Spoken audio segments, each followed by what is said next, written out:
most places in the United States, and it's on its way here. It's going to be a lovely night as the Mariners get set to continue their interleague journey tonight against the Cincinnati Reds, the original professional franchise that opened the professional game way back in 1876. The Mariners and the Reds in a weekend series, then the off-day Monday, and then the Cubs come in. So quickly, Dave Niehaus with Dave Valley. Let's look at the Reds lineup, Val. And here's how the Reds stack up this evening. Cabrera, Phillips, Votto, Roland, Gomes, Heisey, Bruce, Hernandez, and the veteran Cairo at the DH. Cliff Lee on the mound for the Seattle Mariners. What a year this guy is having. His ERA is under 3. He's 9-2 with 2 complete games. And opponents are hitting only .227.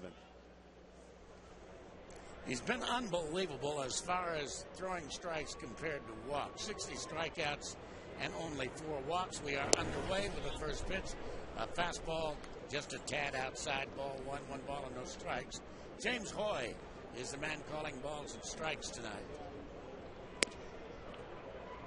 And 2-0 the count.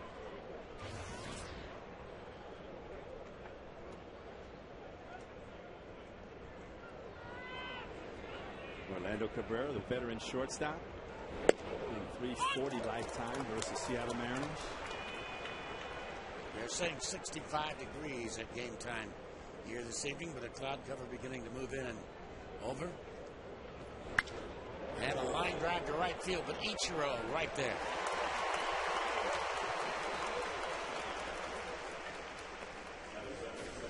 Time now for the Home Depot doing more on defense. Out in the outfield, Saunders, Gutierrez, and Ichiro.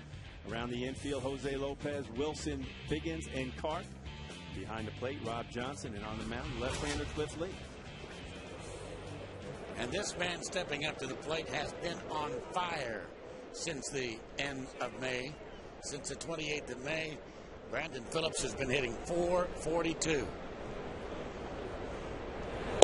Showing bunt, taking a strike at the knee. He's 0-1 to count. The Reds with a record of 37-30. Starting play today, a half a game ahead of the Cardinals. The Cardinals, who are hosting the A's tonight in St. Louis. Up another mile, 92-mile-an-hour fastball right in on his hands.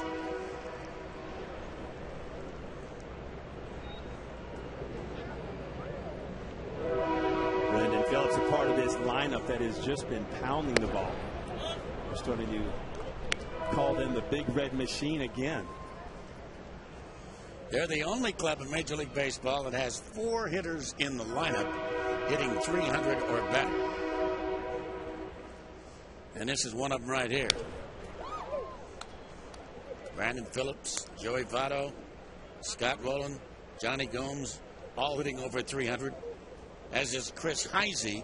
So that gives you 5 in a row, but Heisey is not considered regular, and he doesn't really have that many official at-bats to qualify to be one of the legitimate 300 hitters. And that pitch fouled back and out of play. A count of ball and 2 strikes. Cliff Lee running that cutter in on the hands of Brandon Phillips.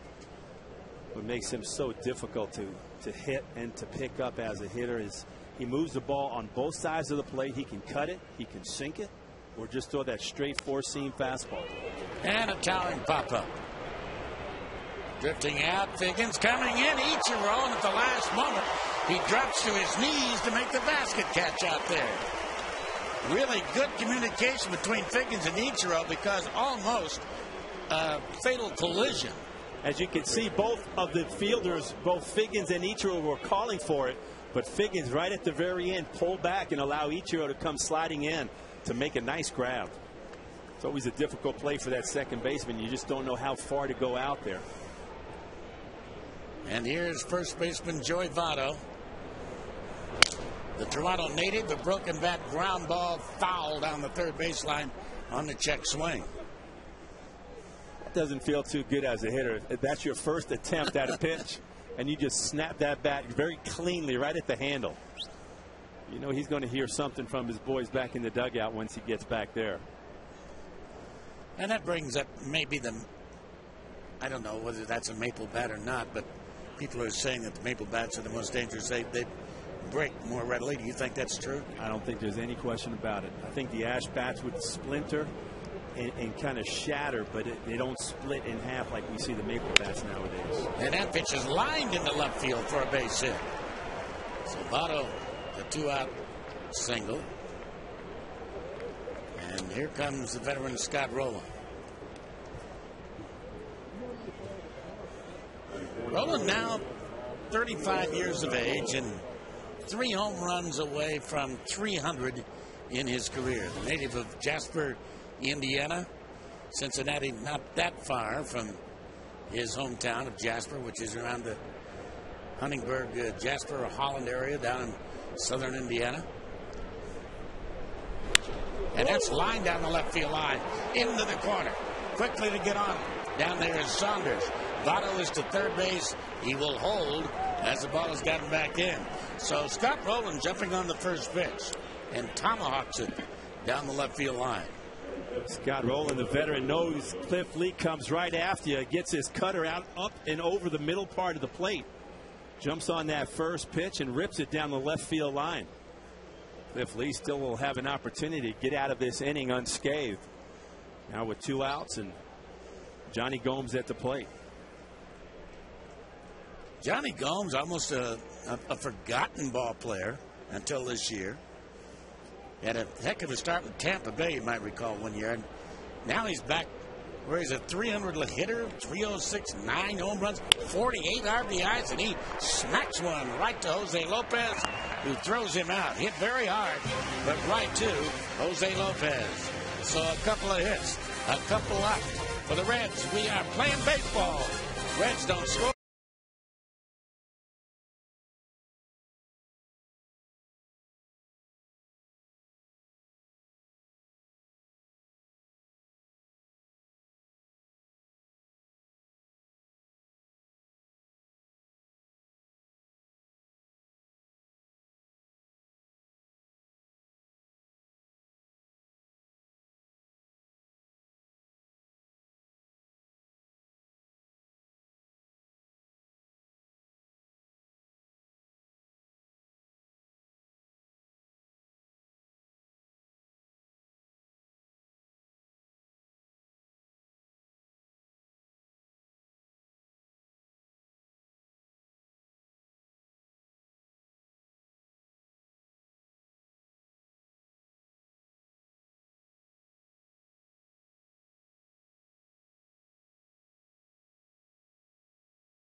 Figgins, Bradley, Lopez, Gutierrez, Wilson, Karp, Johnson, and Saunders. Milton Bradley over the last 7 games starting to get hot. That average over 400 on the mound for the Reds. Johnny Cueto, the hard-throwing right-hander, 6-1 with a 4.5 ERA.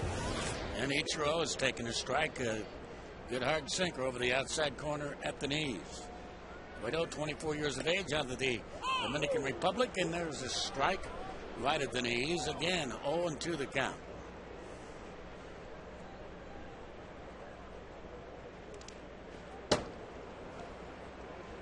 One and two.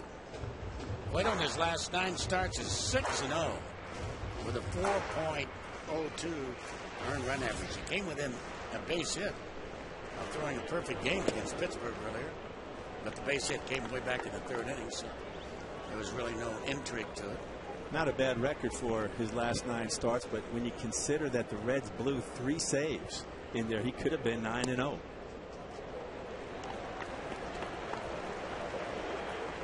Cueto's fastball clocks in the low 90s, anywhere from 92 to 94. It's got good movement on it, a hard slider, and a very good changeup. And a ground ball to second base. But Brandon Phillips will take care of it and throw out Ichiro.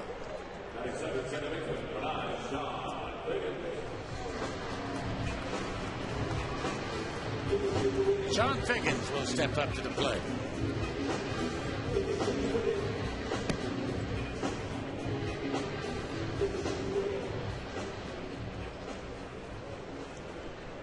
Sean Figgins over the past month hitting .300, raising that batting average.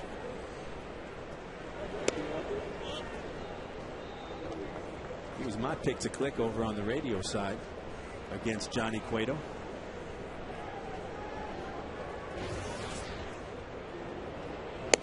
And a swing and a miss. Late lineup change for Dusty Baker's crew. Corky Miller is the catcher, and Corky Miller is batting ninth. Miguel Cairo, the designated hitter, is batting eighth.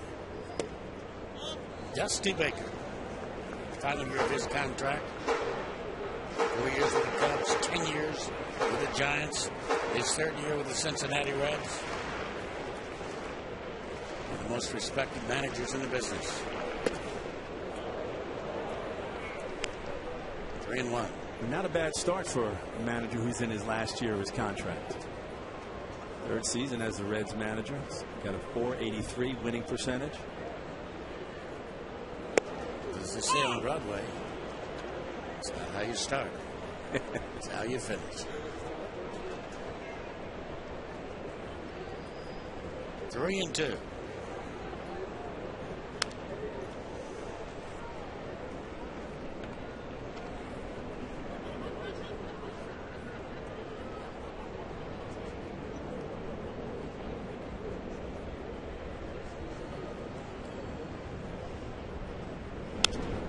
And out of play.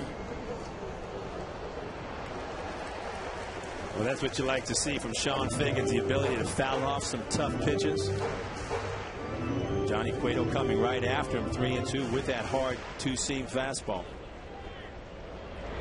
And that fastball, a towering pop-up. No problem out there.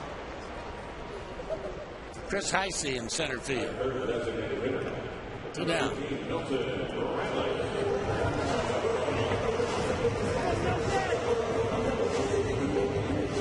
Cincinnati, 1 game over 500 on the road this year. 6 over 500 at Great American Ballpark. Milton Bradley, as Val mentioned, been hot lately, hitting .400.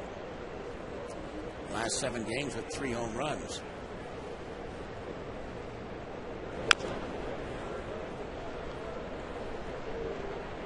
That was a changeup right there from Cueto. His changeup will run down and away from Milton Bradley, hitting from the left-hand side.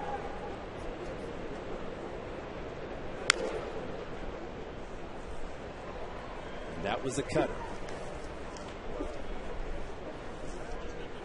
Cueto is very similar in pitch selection and style to Pedro Martinez. A lot of movement on his fastball, good changeup. Has the ability to run that cutter in on the hands of a left-handed hitter. High fastball, and down he goes. And 1-2-3. Mariners rebuttal to the first inning. We go to the second inning of play. Mariners, Reds.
center fielder Chris Heisey to lead it off for the Cincinnati Reds.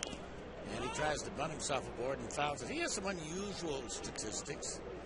He has 4 home runs, only 5 RBIs. 3 of his 4 home runs have been pinch hit home runs. That's pretty impressive. Very impressive. And it's fouled back.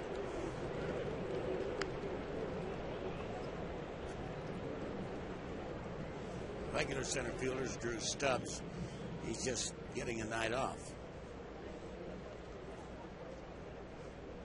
And you consider the fact, too, that Heisey's a young player. Oftentimes it's the veteran players who are very good pinch hitting. But he's certainly given Dusty Baker a reason to try to find a way to get him in the lineup.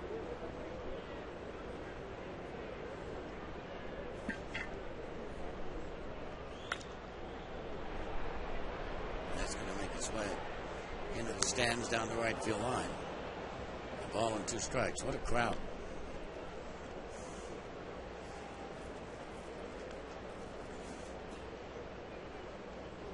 Father's Day weekend. Hope you're planning on coming out to the yard.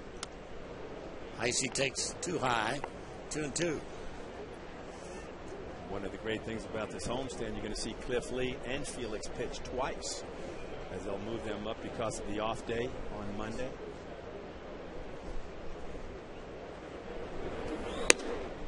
And that's 2 high, full count.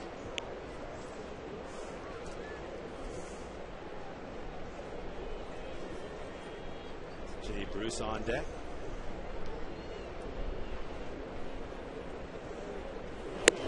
And I got it.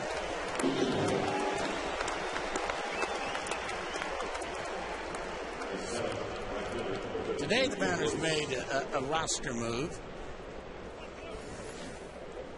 They activated Mike Sweeney from the 15-day DL. He has had a bulky back, and they have optioned left-hander Luke French back to Tacoma. So Sweeney's available tonight, and left-handed batting Jay Bruce takes down low.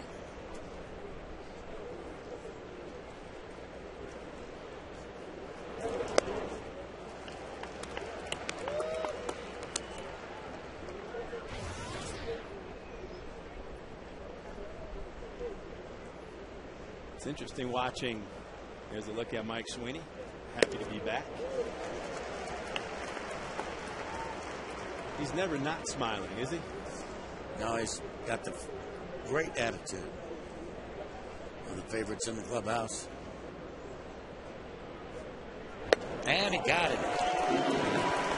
So Jay Bruce down on that breaking ball. He struck out Heisey and Bruce. And here's an old friend, Miguel Cairo, step up to the plate. Here's the last pitch from Cliff Lee. He just rears back and fires his pitch right across the letters. He gets a swing and a miss from Jay Bruce.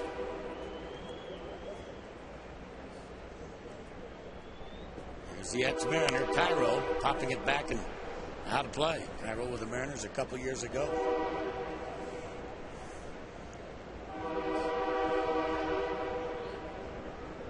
It's interesting watching Cliff Lee go through this lineup for the first time. Just continues to challenge them with fastballs early in the count. Cairo, one of those guys that just shows up every year and somehow seems to find a job. He can play a lot of positions. Good enough bat. Good guy in the clubhouse. And I think that's the key. The good guy in the clubhouse. A guy that a veteran player who's going to be around some younger players who can teach them some things about professionalism, about what it means to be ready every single day. And a ground ball right to shortstop. Josh Wilson has got him. And a 1-2-3 story for the Cincinnati's here in the 2nd inning. Good to have you with us. At the bottom of the 2nd, no score.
Jose Lopez has taken the first pitch high, that pitch inside, so the count has gone to 2 balls, no strikes on the Mariner third baseman Jose Lopez.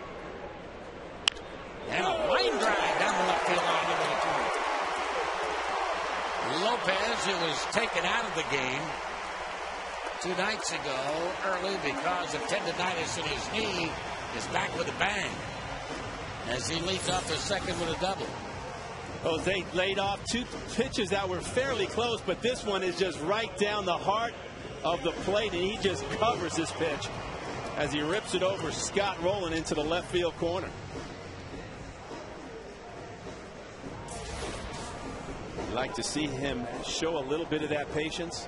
He's always been a very aggressive hitter, but you want him aggressive in the strike zone. Franklin Gutierrez has had a couple of nights in a row off. Yesterday, of course, the off day. And Michael Saunders, in the final game in St. Louis, took over in center field. So Goody, who needed a rest, has gotten 2 games back-to-back, or 2 nights, I should say, back-to-back. So he's got his batteries recharged, or should have. Count 0-1 on him.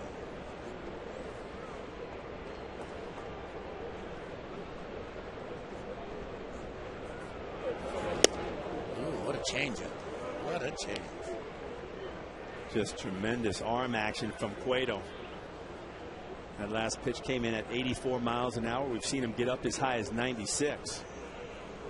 But the secret to a good changeup is the arm action. Hitter reads fastball. That ball just comes floating out of his hand.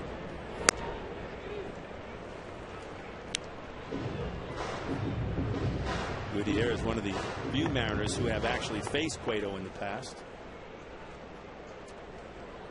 None of the Mariners that have faced Cueto have had many at-bats.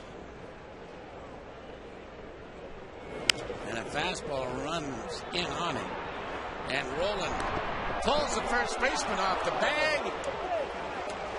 But he's out. The first baseman, Votto, came off the bag in a hurry, man. He had some funny footwork over there. Rowland threw a strike to him. On the look at Votto as the throw comes over there. Okay. I guess he did have contact with the bag. Just enough. Of course, light freeze cam showing you that.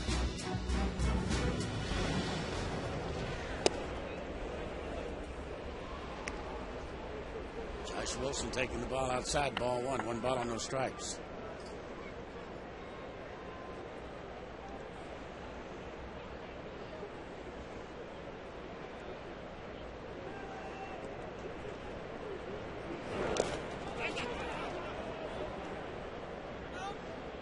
Nice job by Corky Miller.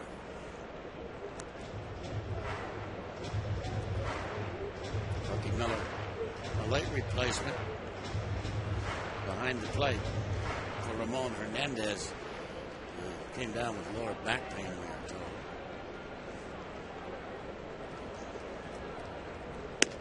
That's always a rush of adrenaline for a player. You come to the park, you see your name's not in the lineup, kind of go out, maybe do a little bit of extra work, and then all of a sudden 20-30 minutes before the ball game they say, hey kid, you're in there. You've been there many times, Val.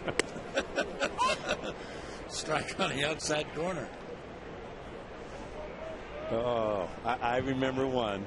I was in Cleveland playing for the Texas Rangers, Pudge Rodriguez. It was a day game. And the game starts off. I finished. I did all my extra running and had a hamburger on its way.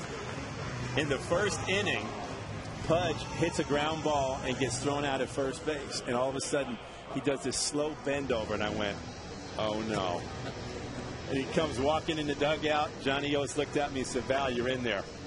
So this is the first inning. Pudge was hitting second. So I literally had barely enough time to go get my gear, go throw a couple of balls against the cement wall down in the dugout. And who's the first hitter is Kenny Lofton, of course. And he walks. And I'm like, oh, isn't this perfect? Kenny Lofton is now on first base. I haven't even thrown. And yes, he did steal second. And my hamburger got cold. Josh Wilson, the first baseman with the base on balls. And now Mike Carp has taken a strike on 1 to count. All that to say, Mr. Miller, I know how you feel. 94 miles an hour. That is the definition of a high Hardman right there. And he's throwing it up there. Once he gets 2 strikes on the hitters, he likes to try to get them to chase up out of the strike zone. Saw Miller right there with giving the high target. And for a guy like Cueto, who's sinking the ball down and away from a lefty, cutting it in, throwing the slider down and in, to all of a sudden change that eye level for the hitter. Very tough for that hitter to lay off that pitch that's out over the plate but above the strike zone.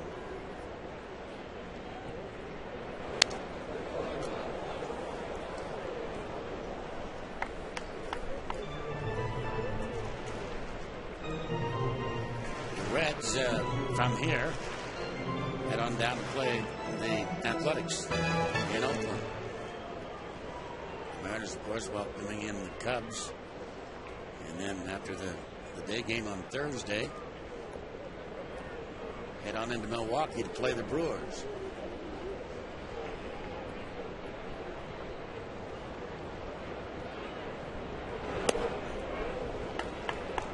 Two.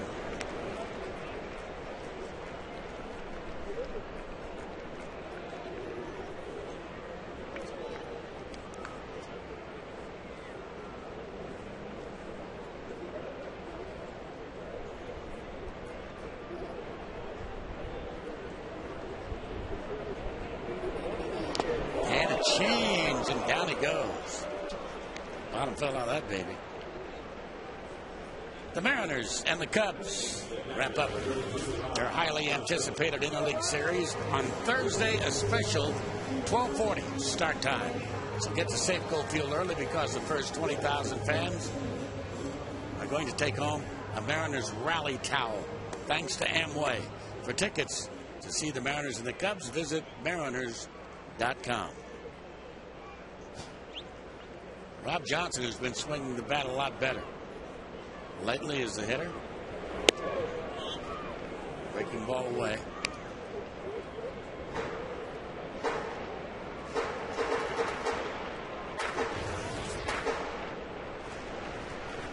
Hitting .357 over the last 10 games.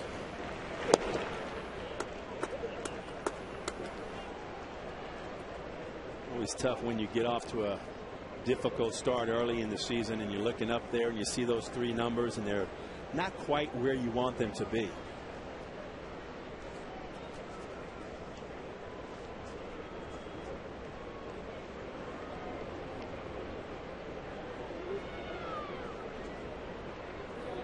Good hitters count right here. And a change inside.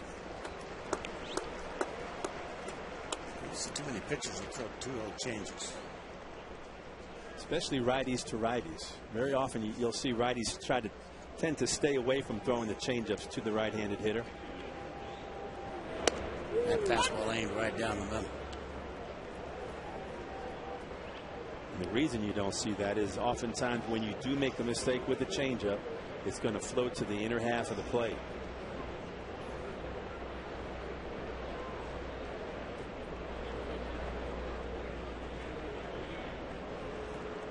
Miller wants to have a conference. Looked like there was a little concern maybe from Cueto about Jose Lopez out on second base. He's seen a number of sequences back there. My guess is he's wanting to change up the signs.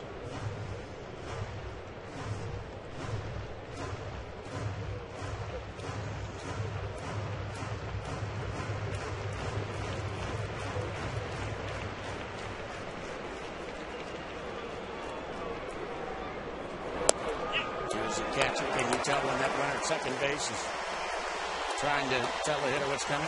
You know, when you're giving a sign, you're looking out that way, and typically when you give your sign, you're looking to see if they're trying to look in at you. So it's very, very easy to see if somebody's staring at you and trying to focus in on that area. Oftentimes when they want you to know that they're not looking, they'll talk to the shortstop or look around, but you're very aware when you put those signs down who might be looking your way. Any one name come to mind? Joe Carter, Bobby Alomar, Paul Molitor. Saunders takes a strike. Michael Saunders. That Toronto Blue Jays team was known for their ability to steal signs and relay them to the hitters.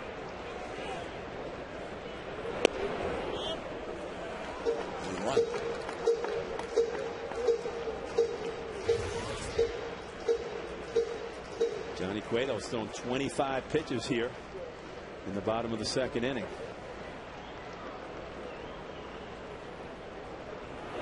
And a change down low.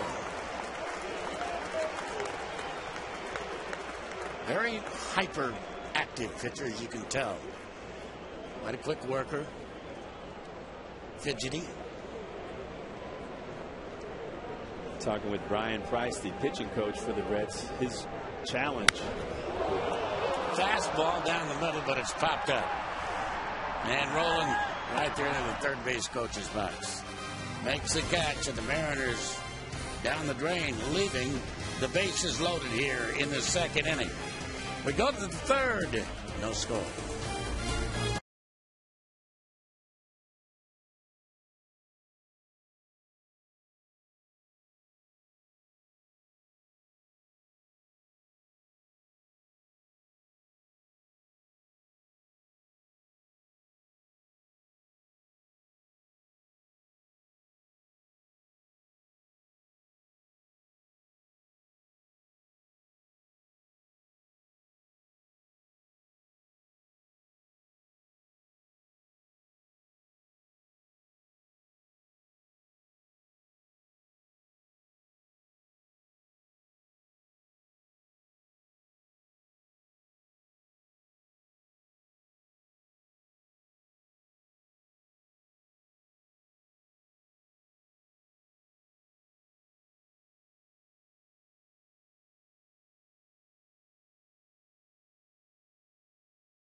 Dave Niehaus moving into the third inning of play. And Corky Miller, the catcher, is the hitter. Sending a foul back and out of play. Corky only hitting 176. Corky's got the stash working. Yep.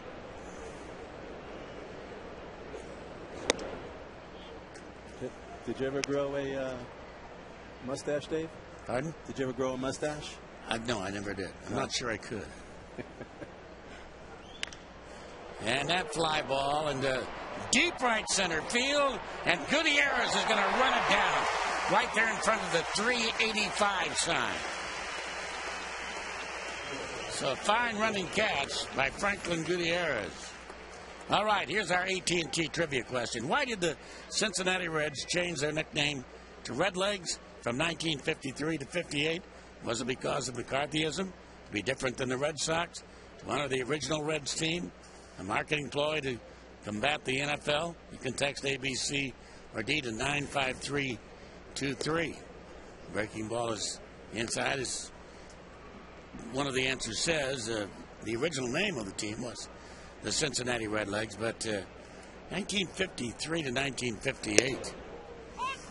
A strike across the letters. Wisconsin Senator Joe McCarthy was on his purge then to cleanse the United States of communist sympathizers. And I have a tendency to think it was because of McCarthyism. A little political correctness before we knew what that was. Yeah, I think so. And that's it off the end of the bat. Foul. 2 balls and 2 strikes to count. The Reds, for years and years and years, always had the traditional first game in baseball. It was a day game. They had a parade. They still have the parade in Cincinnati. It's no longer the case. That ball's got some juice behind it out there, but not enough. As the left fielder, Michael Saunders, will make the catch for out number 2. I remember that because they typically played on a Sunday, right? Correct. And then everyone else started on Monday. But with the advent of television and trying to match up last year's World Series, people, you know, that no longer. And that's is where the case. marketing guys came into play at that point. I think so. I think so. So with 2 outs, here's Brandon Phillips.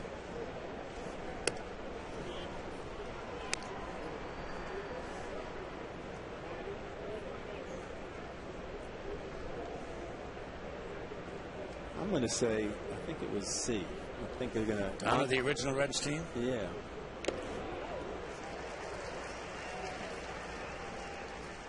One ball, 1 strike. I'm not sure they ever stopped calling them the Red Legs, to tell you the truth. Somebody just shortened it to Reds, you know.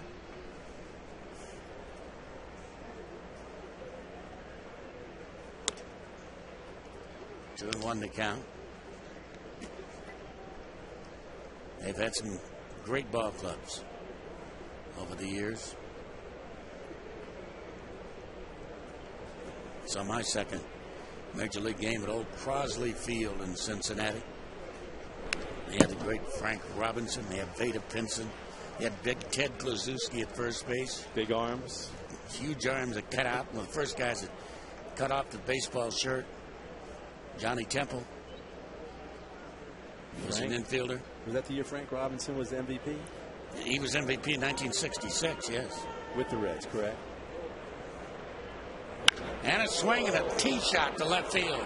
And Saunders this time is not going to catch up with it. It'll be over his head.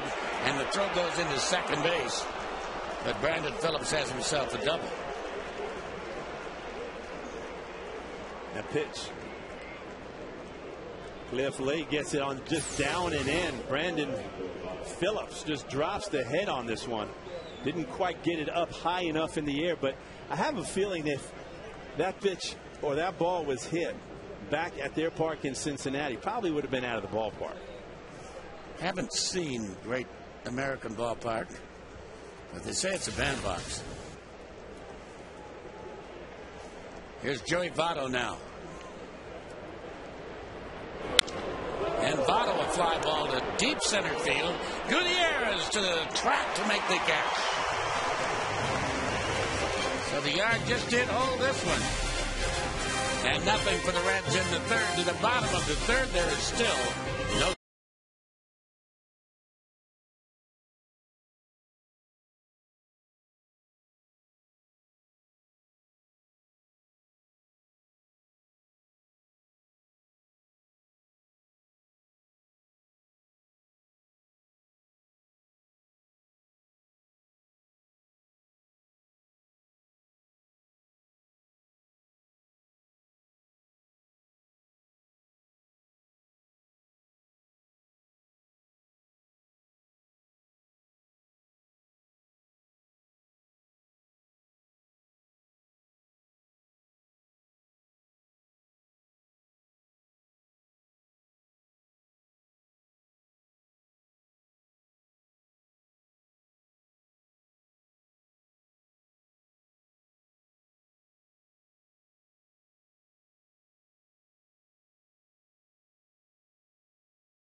play, Ichiro.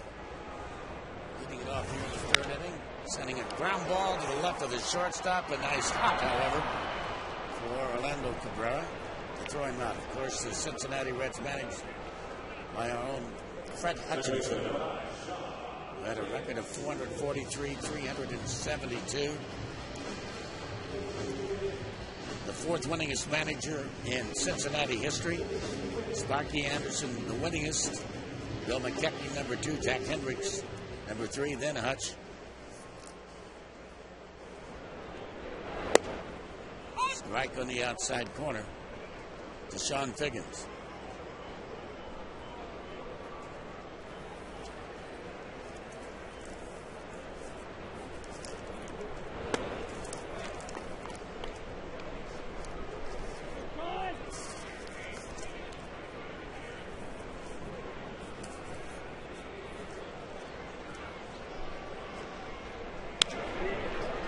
And that's a can of corn.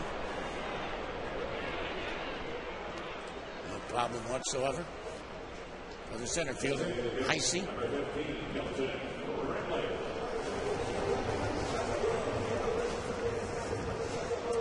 Here's what the fans said on the trivia question. Why did the Reds change their name to Redlands from 1953 to 58? You all said McCarthyism. I did too. And the correct answer is McCarthyism. Wow. You were right on the money, Mr. Niehaus. Milton Bradley taking a strike on the inside corner.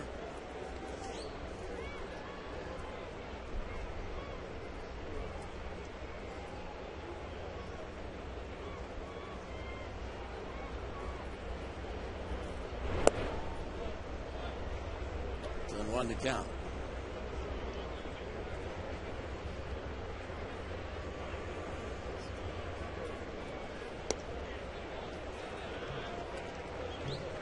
Cueto just staying away from Milton Bradley. The only time we've seen him come inside has been that little cutter in off of the plate. Just seems to be continuing to stay soft away.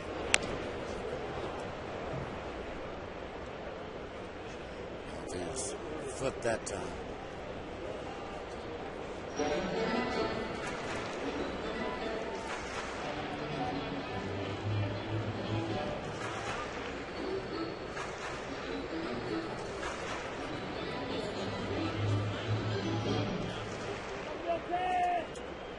Good to see James Hoy, the home plate umpire, give Milton a little bit of time to collect himself. High fastball, and down he goes, and down go the Mariners. 1, 2, 3. So we go to the fourth inning of play. Looks like we're in for the pitcher's duel. No score.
like to see the Mariners get going with the hitting. 0 for 3 in runners in scoring position. Well, we saw that, and they've been having difficulties with the bases loaded.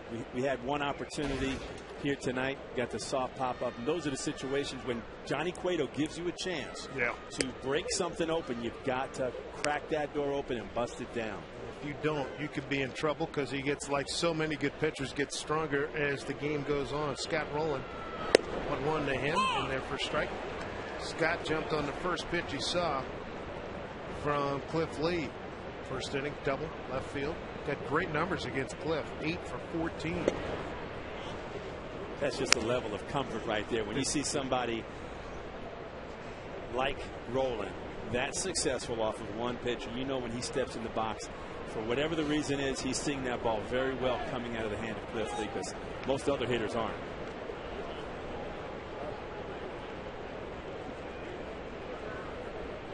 It'll be interesting to see if the Reds start to approach Cliff Lee a little bit differently the second time around. Kept coming after them with fastballs. He's a strike thrower. You might see them be a little bit more aggressive. Up and down the lineup. Yeah, I totally agree with that. 3-2 here, Rowland. Popped it up, and it's playing. Josh Wilson there. 1 out. Hey, when you're traveling outside the Northwest this season, take the Mariners with you. Subscribe to MLB.tv today. See every Mariners game live or on demand on your computer. Visit Mariners.com to order and get more details. MLB.tv, baseball everywhere. Good to have you back home here in the Pacific Northwest. I've enjoyed your work on the national network, MLB network. You and the boys having a good time back there. Good old Secaucus, New Jersey. Yeah, we've been enjoying it. I've had the opportunity to work with guys that I've played with and played against. You know, sitting on the set with Harold is just an absolute blast. Guys like Mitch Williams and Dan Plesac and Al Leiter. Too many left-handed pitchers, though. Boy, ain't that the truth? Cutter on the hands, baby. 1-1 to Johnny Gomes, having a heck of a year. How about this Reds team in general? I mean, you look at their offensive numbers up and down, it's impressive. They are bashing. This middle part of the lineup, as you take a look at their home runs and RBIs, is as productive as just about any in the game of baseball right now. Yeah. You've got Votto with 14 home runs and 43 ribbies. Scott Rowland, the resurgence of that veteran presence, I think, has probably been the key to this team being in first place in the National League Central. He's got 14 home runs and 45 RBIs. And as you mentioned, Johnny Gomes, 48 RBIs already. Yeah, impressive. Cliff Lee working 2-2, 1 out in the fourth, no score. Pop this one up. This time, Sean Figgins, out number 2. Take a look at the Reds profile. Look at that. In the National League, #1 in batting, #1 in runs per game, home runs, 3rd in stolen bases, 12th in ERA, and let us not forget runners in scoring position, 295 entering tonight. That's #1 not only in the National League, it's #1 in baseball. That's how you win. Woo. Driving in runners when it counts. And so how about another factor, 40-year-old and our good buddy Arthur Rhodes, 1 run in something like 29 innings he's given up. 1 earned run. He just does not slow down. Still has an overpowering fastball. Yeah. Dusty was saying, hey, he needs to make the All-Star team. Wouldn't that be something? Mm-hmm. Arthur coming back from surgery. Yep. A few years ago, many people thought that he was done, wouldn't come back. There's a base hit to center field. Right off the bat of Chris Heisey, their center fielder. 4th hit given up by Cliff Lee.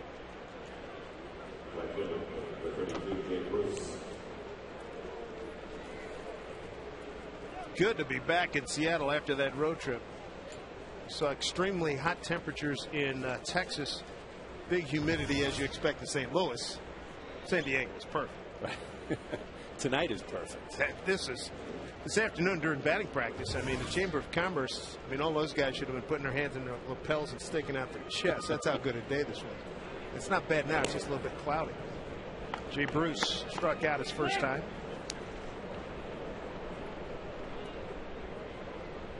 Reds salvaged the win last night against the Dodgers. Beg your pardon. Lost 2 out of 3 at home.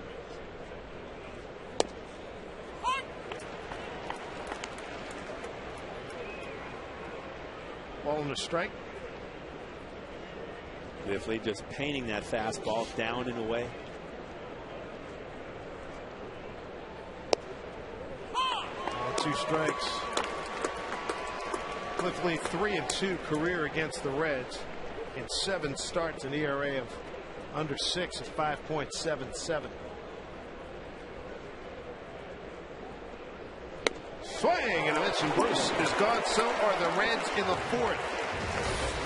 Nothing but zeros on the board here tonight. Good pitching matchup. Cliff Lee and Johnny Cueto.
And Pete Carroll with Father's Day coming up on Sunday. These guys are here to talk about a tremendously worthy cause, a home run challenge to fight prostate cancer. Good to have you guys with us. Good to see Michael. It's great to be here today.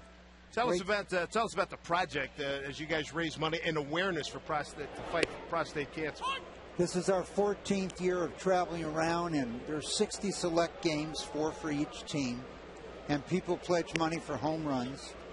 And 100% money that goes to research, and a lot of it stays right here in the Seattle area at the Fred Hutch and the University of Washington. That's great. There's the fly ball center field. Chris Heisey is there. Lopez is retired. And Pete, of course, the new coach of the Seattle Seahawks, and good to have you in Seattle. Pete, good to see you again. Tell me about your involvement in this project. Well, when I get my chances to support, I've kind of moved around over the years, so we catch these guys at different locations. But we've been up in the Bay Area and here, and it's a chance to support an extraordinarily important, campaign. And Michael's guy, Dave Perrin, who is an old friend of mine. Mike has David running the entire program, and so we've been friends since we were kids, and so I support these guys whenever I can. Such a great cause. Michael, how much money have you raised, say, just for this year? Well, this year we will probably raise around $3 million for home runs hit, but we have matches that it sometimes match as much as 25-1, so that might get us as much as $70 million with government and DOD. And if there's a good cause, you can always count on Pete Carroll to be there. There you go. Broken bat, foul ball. Tell me about, are you seeing an increase in guys getting the prostate exam? Are those numbers going up? Definitely. This has been Major League Baseball, Seattle Mariners, Fox have really changed the game here, and the death rate from projected levels has now fallen 50%. So 50% of what they expected men are dying today. We're expecting to drive it to 0 by 2016. But the period of time that most men get checked is the 30 days after Father's Day. And so it really has driven awareness. And when I was diagnosed with prostate cancer in 1993, I had been funding all forms of cancer, but I knew really nothing about prostate cancer. And that what really led to the efforts of Major League Baseball, the owners, and particularly Fox Sports has done a phenomenal job. And I remember when I first used to come here, I was telling Pete, when this ballpark opened in '99, you had Ken Griffey, A-Rod. There was a lot more home runs being hit than today. Hopefully the Mariners will be able to jump in. You need to pop a couple here tonight. That is for sure. Pete, real quick, in your getting to know you process with your ball club, how's that going with the season? Well, it's been a great offseason for us. We challenged our guys to have the best offseason of their life through the workout program and our OTA practices, and we're just about ready to wrap it up. Next week we have 2 more workouts, and then we'll have it knocked in the boat. And it's been a great campaign so far. I love the way the guys have given their effort and joined in and getting us ready for a heck of a big season. It's going to be fun, to be sure. And Michael, so good to have you with us and have you having survived all the battles that you've had over the years. And I think one of the messages, when guys get their annual checkups, you got to get the prostate checked, right? Yeah. Of course, and this is so easy. It's just a simple blood test, and it affects everyone. 1 in 2 men will be diagnosed with cancer, 1 in 3 women, 1 in 6 men prostate. And Dusty Baker is a prostate cancer survivor, doing great, managing Cincinnati here tonight. And both the manager and our player rep, Don's father, has been diagnosed with prostate cancer. He's doing well, and Mike Sweeney's father-in-law, who's our player rep, has been doing well. And so there is no family in America that is not affected by prostate cancer, and this program has gone a long way to help us increase awareness and early detection. And if you go to that pcf.org, you can learn all about what we've learned about in nutrition, how to reduce the growth rate from prostate cancer. Of course, cooked tomatoes and a bunch of other things are good for you. Yep, indeed. Got to eat right. Here's the drive to deep left center field. All we need that to get out of here. Out of here. One hop off the fence. Josh Wilson slams on the brakes, and he's got a 2-out double here in the 4th for the Mariners. There we go. Well, let's take a look at how close Josh Wilson came to getting one out of here as he drives it to the 1 hop off the fence as Heisey chases it down. we're going to have to move the fences in during the home run challenge here in Seattle. Josh Wilson, that's his 7th double of the season. Yeah, there have been a lot of talk in Sports Talk Radio here about doing that very same thing, move them in a little bit, but I don't see that happening. Just like they're not going to change 110 by 53 in the NFL, right? You don't want to change that. And that left the ballpark. It would have raised another $18,000. Here's Mike Carp. Well, one of the treats for all the fans tonight was that Pete came out early and must have signed 1,000 autographs as we walked around the park. It's a big night at the park. Jeez, bobblehead and all that. Hey, Etro and Ken Griffey Jr. bobblehead, you bet. Big crowd, about 40,000. There we go. Down the line, it is a foul ball. Dave, back in the days when you were in New York, did they have any bobbleheads going on about you? No, no. Pete and I know each other from back when you were in New York and with the Jets and I was at FAN. That seemed like yesterday, but yeah.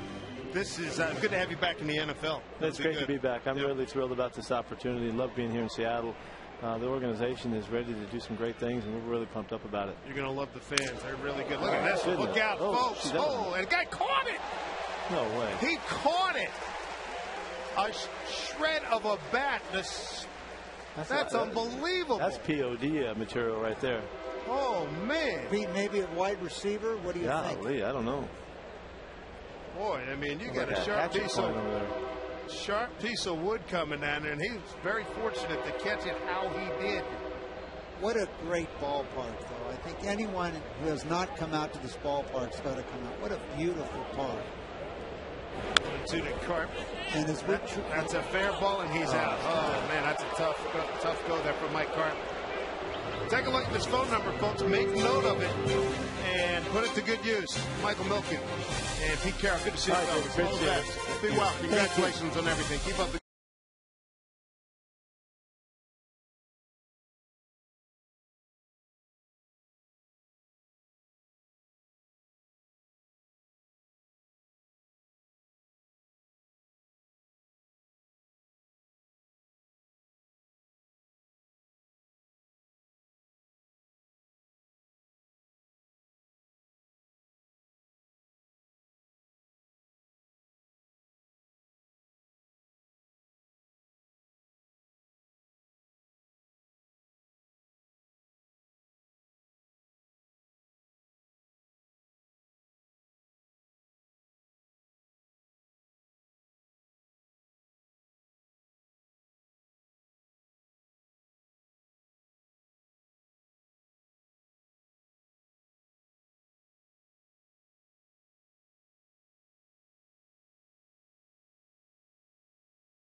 All right, Angie, thank you very much. Cliff Lee.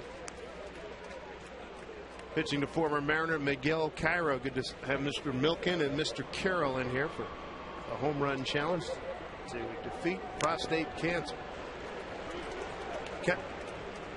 Cairo quickly in an 0-2 hole. The Mariners at a 2-out double. They're now 0 for 4. Runners in scoring position so far tonight. Dave Sims, Dave Valley with you. You get the feeling from watching Cliff Lee that a lot of these hitters from the Reds and all the opposing teams that he faces, the hitter steps into the batter's box, they blink their eyes, and they're 0-2. Yeah, I mean, he just comes right after you. Down low. That was a tough break from Mike Carp. He thought that ball was fouled, maybe off a foot or something, but I think died. You've had that play happen in front of you a couple of times where the ball died right in front of the plate. Catcher did the right thing. Corky Miller picked it up, tagged him, and the inning was over. Yeah, you've got to play it out until they tell you to stop. Another pop up. Here's Figgins. 1 out. Take a look at the Mariners' first round pick, Taijuan Walker. And good to see him at the, well, he was there. He just left. We had him there. Taijuan Walker, good looking young athlete, 17 years old. He's a pitcher. And he's a guy that they think they're obviously very high on, the 43rd pick overall in the first year player draft. I had the opportunity to announce his name as a selection back at the network on draft day, and he is actually represented by Larry Reynolds, who is Harold Reynolds' brother, older brother. Taijuan Walker, 6'4". Get used to that, young man. You're going to be doing that for quite a while. Signing some autographs for the fans here at Safeco Field. He was out throwing a bullpen for Don Wakamatsu and the scouting staff, Jack Zarensic. He said, listen, they told him, he said, hey, take it easy. Don't worry about it. You don't have to show us anything. You just want to watch it throw. As Corky Miller's retired. That's his mom on the left with the purple shirt. Taijuan, 6'4", long and lanky. Got a body that's going to be able to put on probably another 15 to 25 pounds. It was interesting. He was a football and basketball player, and the football coach said, you need to stick to baseball. He was a quarterback and running back. Played a little hoops, and he's done quite well in baseball. Okay, and you know what his nickname in basketball was? What was it? Skywalker. Not bad. Remember yeah. Kenny Skywalker out of Kentucky and the New York Knicks. They said he's some kind of athlete. I think the Seattle Mariners are lucky that he chose to pursue baseball. That's great. Taijuan Walker.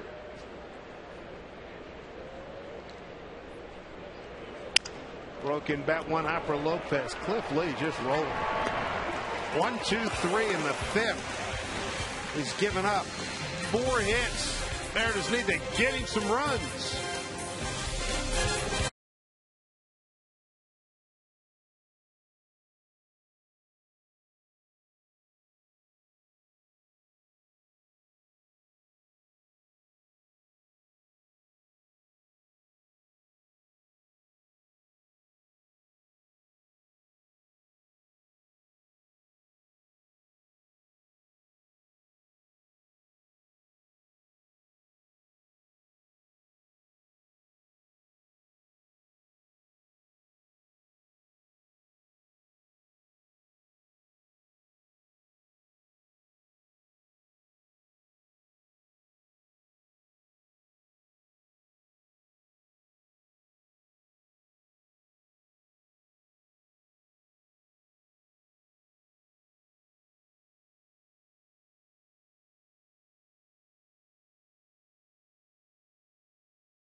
All right, Angie, thank you. It sounds like Mr. Scully made the trip to Boston. It's not like every year he gets to do a game in Fenway Park. So good for Vin Scully, 82 years young, the best.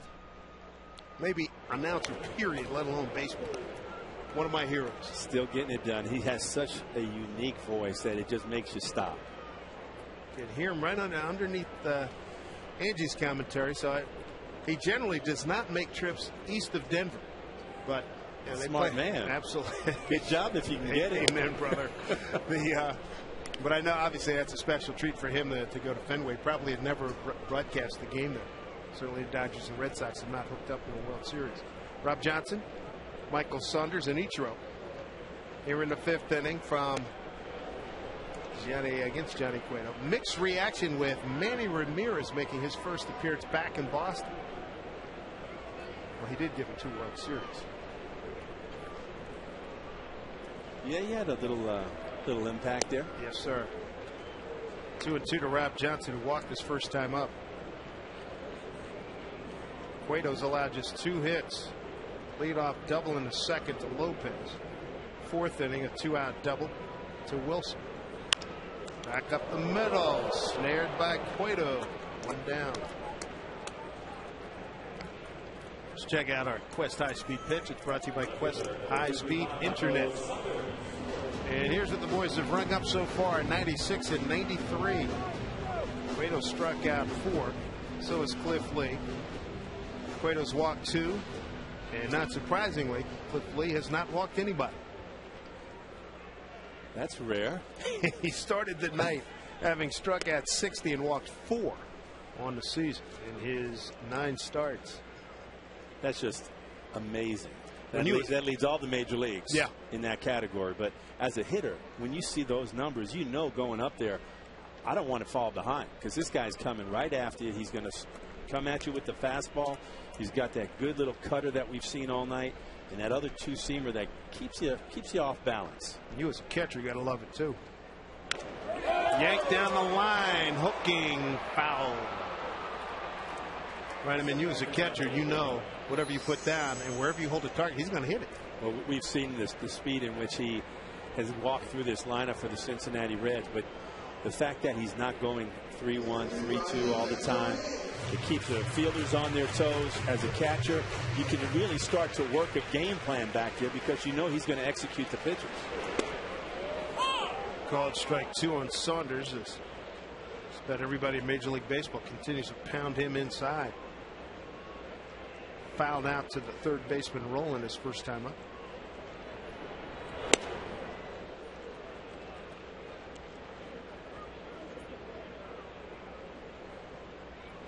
Third meeting, Mariners and the Reds. Mariners 5-1 all time, 3-0. They swept them in Cincinnati in 02 and won 2 out of 3 here in 07. Pulls a changeup to Phillips, who had him played perfect. 2 outs. Check out the Mariners calendar. It's being brought to you by Sleep Country USA. Quick homestand. Cincinnati and the Cubs follow. Then back up on the road again. Milwaukee, New York, and Detroit. Some great games coming up in this weekend. You know, we see Cliff Lee tonight. Felix is throwing tomorrow. You don't want to miss that. But the good news is they're coming back and pitching again in this homestand. How about that? And then, of course, Lou Piniella comes back to the Northwest. It's going to be good to see Lou and Matty Sinatro.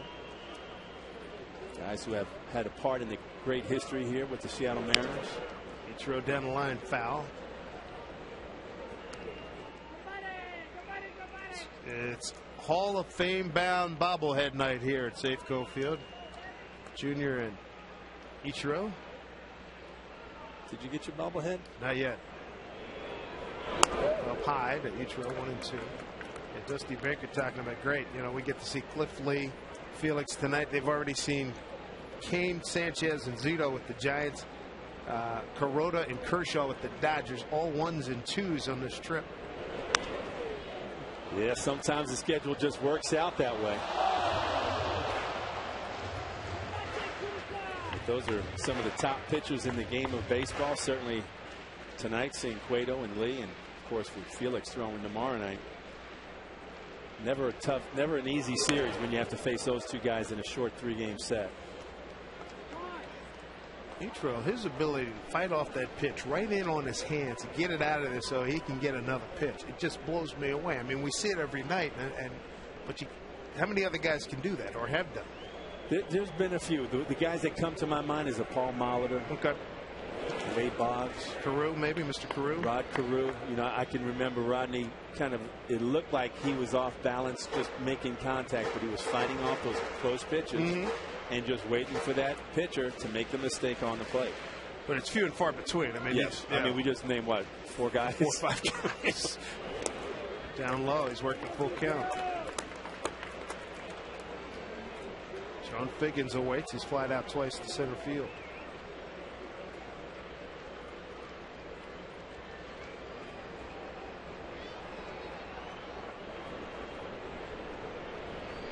Payoff pitch.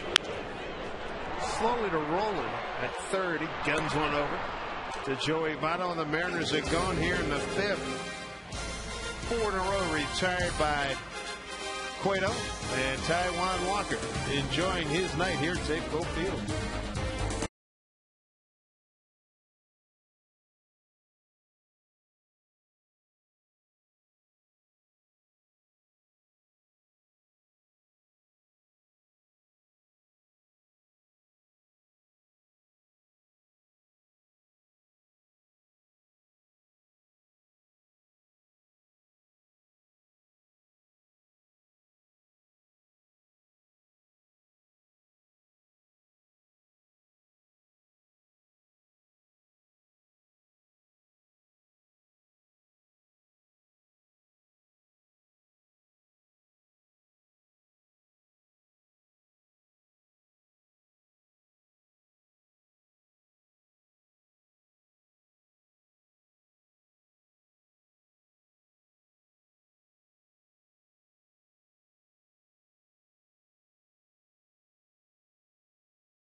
Napolitans, a team of Dave Valley's youth back in Bayside, New York. What's that, 8 in a row for them now? Yes, sir. Fly ball center field. Gutierrez has been busy tonight. 1 out.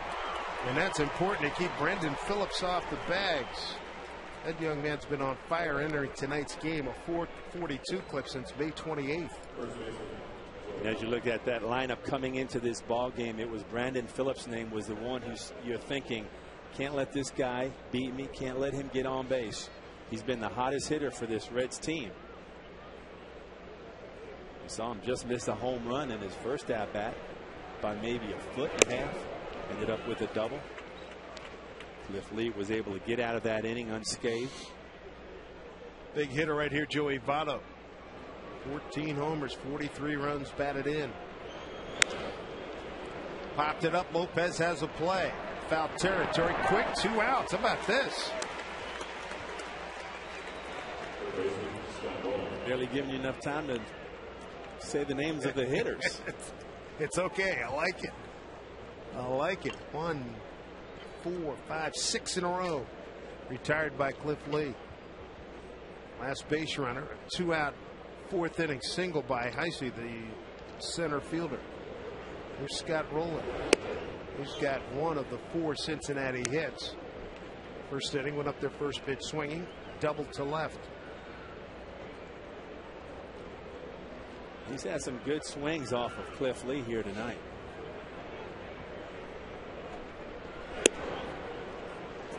Lee right now just staying away on that outer half. Guesses he'll probably come after him with a little changeup right here, even though he's behind 2-0. Rollins had a lot of success off that. 2-1. Here comes a big pitch.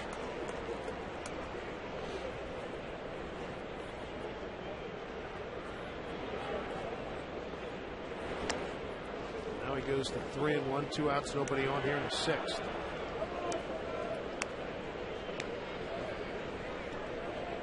On deck, Johnny Gomes. Cliff Lee has really settled in after the first inning. He gave up 2 hits, but over the last 4 2/3, starting to find that rhythm. Lopez fields, fires, and retires. Scott Rowland.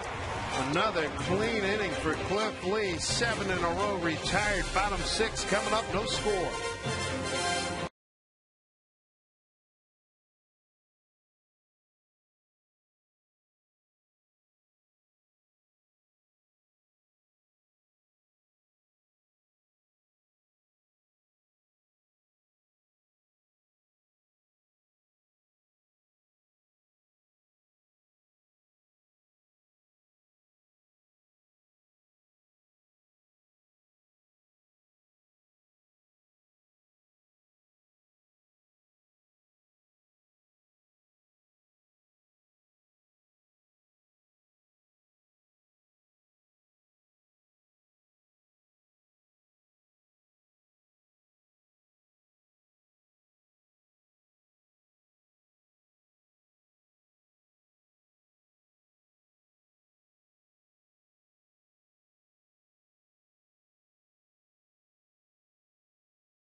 In game 1 of the set here. You know, NFL people talk to Pete Carroll. That's a big thrill. He's watching baseball, of course, a big thrill. This, a big thrill for me. I'm a huge and vocal Guns N' Roses fan. We get to talk to the bass player here, Duff McKagan, a local musician, a local guy from Roosevelt High School. We've seen you in Seattle. We've seen you. We got people taking pictures of you. You're signing out. We're on live TV right now, ma'am. Do you mind scooting out just a little bit? Awesome. Okay. Roosevelt Rough Riders in the house. That's nice. We're not drawing any attention to where I'm sitting at all either. Yeah. But we've seen you at games before around Seattle. You certainly stay in the community. You stay home and you support the local teams. Yeah. I'm a huge Mariners fan. Anything Seattle sports. You know, I lived down in L.A. Most of the year for the last 20-some years, and I still can't. I hate the Lakers. You know, you hated last night, didn't you? I did. Yeah. Anybody's a sworn enemy of any Seattle team, I still hate. And, yeah. It's great being here at this park. I'm really glad. I'm not up here that often. I'm able to see Cliff Lee pitch for the Mariners at least. At least tonight. Last time, who knows? Yeah. So you came out for Cliff Lee in the bobblehead. You get an Ichiro in Junior? I did, man. Yeah. Put that in your studio. What is it about musicians and athletes? You guys support athletes a lot. I know a lot of athletes that you know want to be musicians. They probably want to get some lessons from you or something. Is it a similar lifestyle, a culture that attracts you guys together? Well, it still freaks me out, like, to meet a sports star. Seriously? Yeah. I've met a lot of, like, rock guys from Led Zeppelin or Queen or whatever, and it, you know, I was at the Dodger clubhouse a couple of years ago when the Mariners played down there, and I went into the Mariners side, and there's Ichiro, and it completely freaks me out. And I was tongue-tied; I couldn't say anything. So I don't know. You know, I just love sports, and I guess a lot of sports guys like rock. And there you go. Guy on the broadcast tonight, former Mariners catcher Dave Valley. You meet him, you think you might get a little tongue-tied? Dave Valley now. Oh, that's a low blow. That's up to you, Dave. So Duff knows you're listening. What kind of music does Guns N' Roses play anyway? What kind of music does Guns N' Roses play? Good music. We got Guns N' Roses, Velvet Revolver, and I know you've got a local band here that you're out touring it. Yeah, Loaded, for sure. We just got done touring around the world, and don't listen to Valley. I can't hear him anyhow. Well, I told you before, I'm a huge fan. I've seen you guys play 3 or 4 times. Actually, the final test, my fiance at the time, before she became my wife, final test was to go to a Guns N' Roses concert, see how she did, if she enjoyed it, if she handled herself well, if she stood up and yelled the whole time. That was like the final test. And she did well, and she became my wife. Nice.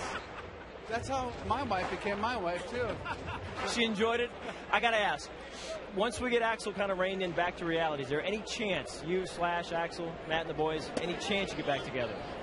Well, I mean, kind of my stock answer to that is you never know what's around the corner, for sure. And life is a strange journey, and, you know, we're all fairly young, and we're all, you know, alive. It's a plus? Yeah, it's a plus, yeah. So, who knows? All right, never say never. Good answer, smart answer. Duff, we appreciate the time. From Roosevelt, enjoy the home team. And great catch there by the Reds, but plenty of time to win this game. We appreciate the time. Hey, good luck in future endeavors. Appreciate it. Keep watching FSN. I enjoy your broadcast. I see it. I got the MLB package down in L.A., and I watch your guys broadcast all the time. Awesome. Appreciate that. How about that, Dave and Dave? A rock god who's a big fan of ours. You believe it? That's something else. Send our best, and that was respectable gushing there, Brad. Nice job. Nice job as we continue on here in the 6th inning. Heck of a catch by Chris Heisey. Was it me, or did Brad turn into a 12-year-old right there? 11. Sitting next to 11. That's great. It was good. 2 outs, Jose Lopez here in the 6th. 6 hits in this ballgame. Both of these pitchers on top of their games, Cliff Lee and Johnny Cueto. You know, it's interesting. The first couple of innings, they were still trying to find their rhythm, but over the last 4, they have been very tough. Cliff Lee just mowing down the Cincinnati Reds at this point, really in command, and Cueto doing the exact same. Spotting his fastball, getting guys to go after pitches a little bit above the strike zone. Cueto Edison, Pedro de Macorís in the Dominican Republic, 2-1.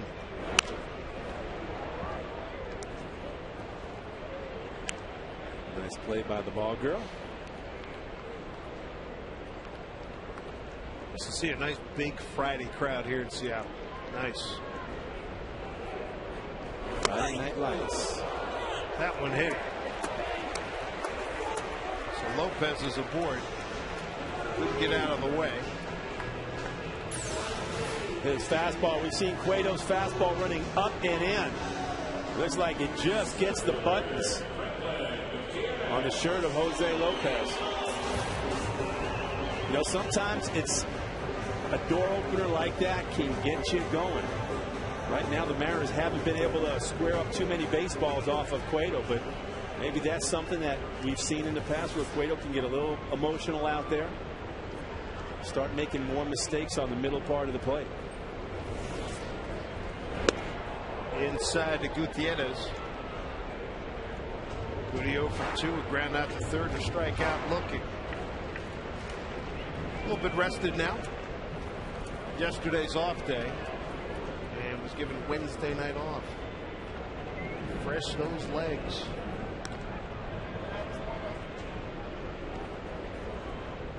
Always nice to have those strategic days off when you have a night off followed by a day off. Made 3 putouts already tonight. And having to cover some ground out there as well. To be sure. 2-0.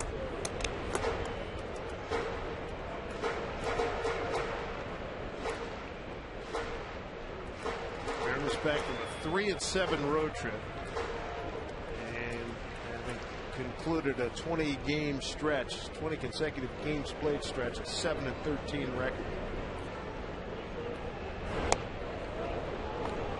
changeup. 2-1. That's been a very effective pitch for Johnny Cueto here tonight. You can see from the tracer where he's locating and able to locate that changeup on a very consistent basis.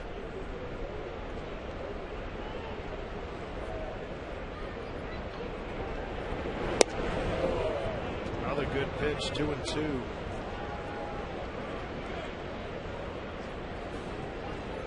You might see Jose Lopez in motion right here. Just enough of a wrinkle, just enough change in speed. Tight man Berkeley out the bench, coach on the left, Don Wakamatsu, the manager. 2-2, 2 outs, runner on.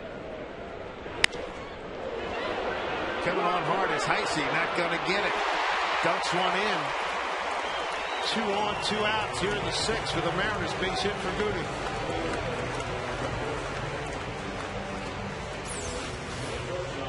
There's a little slider down and away. It looks like it's a little bit off the plate. Although the tracer shows it right on the corner, hits it off the end of the bat and just dumps it in front of Heisey, the center fielder. Brian Price, the pitching coach.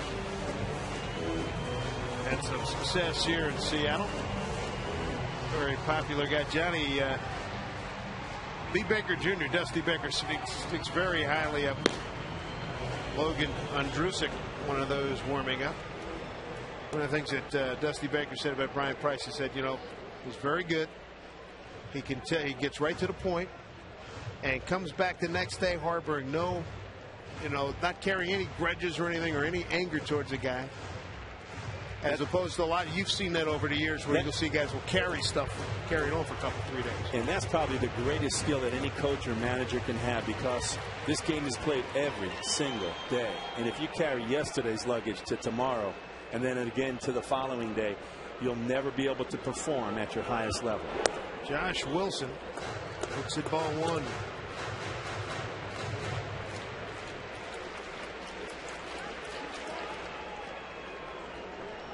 Wilson on Tuesday left 6 men on, hit a couple balls hard, but right to the shortstop of the bases. That one's up the middle. Here's a chance to score a run. Here comes Lopez around the throw to the plate. Is not in time. 1-0 Mariners.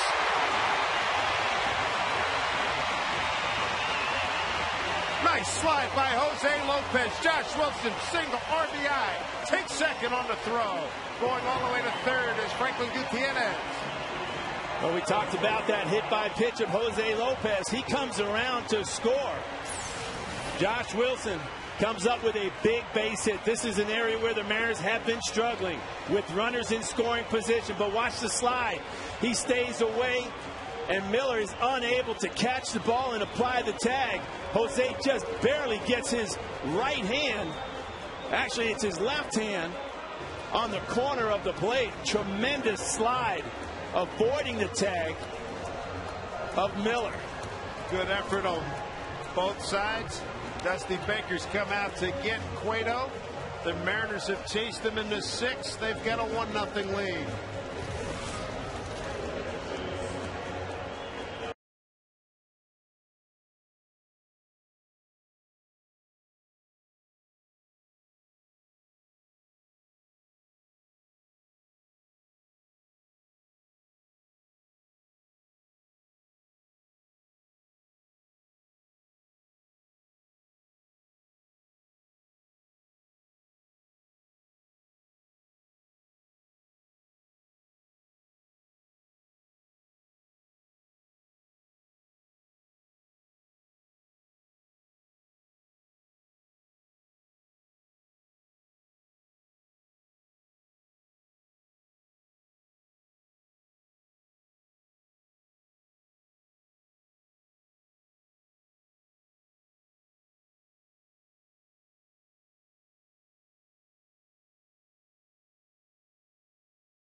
just earlier this evening, activated off the disabled list, and Luke French sent down. Sweeney coming off the bad back. Luke French sent back to AAA Tacoma. So Sweeney, a pinch hit opportunity. He is pinch hitting for Mike Carton. Sweeney more than likely will play first base, and if he doesn't, Casey Cochran can come out there and play first so for Tuiasosopo. See how that materializes. One thing you know about Mike Sweeney, pinch hitting this year, comes out aggressive. If you throw a first pitch strike, he's hacking. And that's the exact approach that you need to have if you're going to be successful. As a pinch hitter, you're going up there looking for that one pitch, and it could be the first one. You're looking for something that you can drive and put in play in a hard way. Daniel Ray Herrera, the new pitcher. First pitch, ball one. Herrera, not a hard thrower. Fastball about 86 miles an hour. He throws a curve, a slider, and a screwball. Herrera ERA 4.26, and opponents are hitting .346 off the left-hander. Want to notice Sweeney, 2 runners in scoring position. Fouls it off.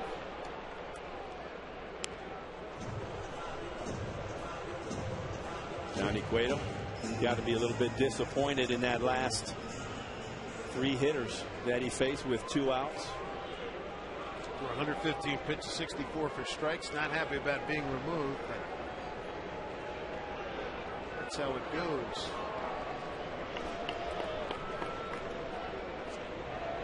Mike Sweeney,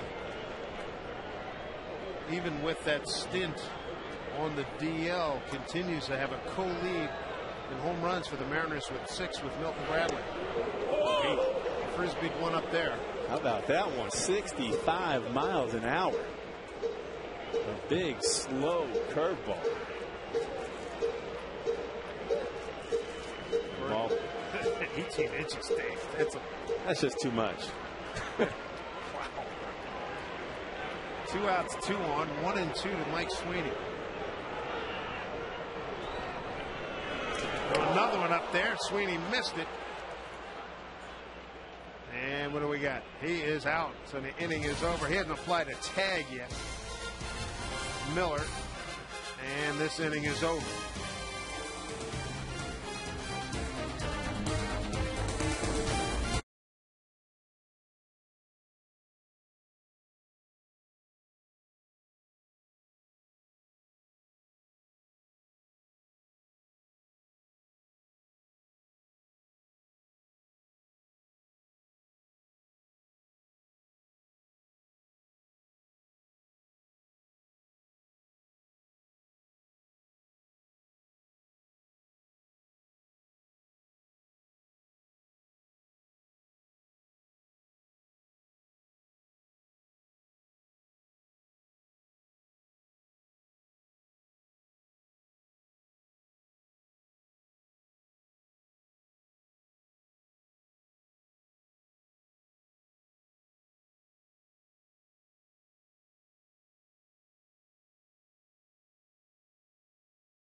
As we start the 7th, and folks, you want to talk about one of the greatest shooters in NBA history. There he is, downtown Freddie Brown, 1979 world champion with the Seattle Supersonics.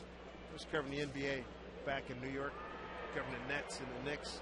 That was a great club. They had a tremendous run for a lot of years. And boy, If he were playing with a three-point shot, oh my, scary the numbers he would be putting up. He could fill it up from a long way out. Terrific play. A big part of the Seattle community ever since his playing days have ended.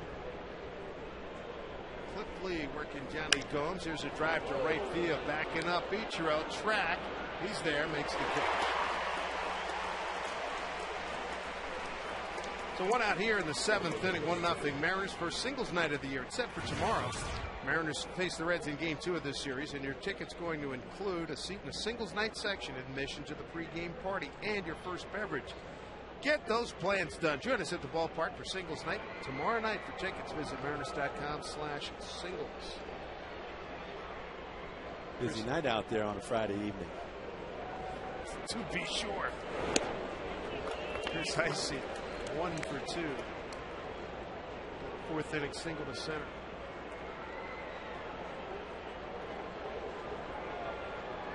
Heisey made a great diving catch early in the ballgame as well out there in center field. 8 in a row retired by Cliff Lee.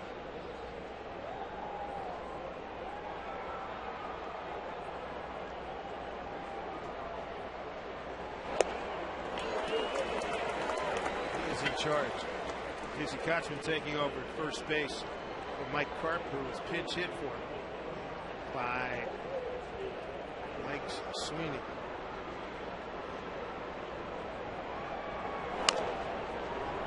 $43,362 at Cooperstown bobblehead.